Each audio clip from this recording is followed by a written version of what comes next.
الساكنه ديال تشيره، كنحييو الساكنه ديال تشيره اللي واقفين في هذه الوقفه التضامنيه مع الشعب الليبي ومع كل الشعوب المستضعفه، كل الشعوب التواقه للحريه.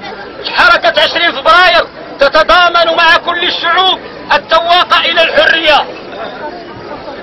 تحيه نضاليه من جديد للشعب الليبي الابي الصامد اللي انتصر في هذه الثوره ديالو على الطاغيه معمر القذافي. دقيقه ديال الصمت ترحما على الارواح ديال الشهداء ديال الثورات كلها.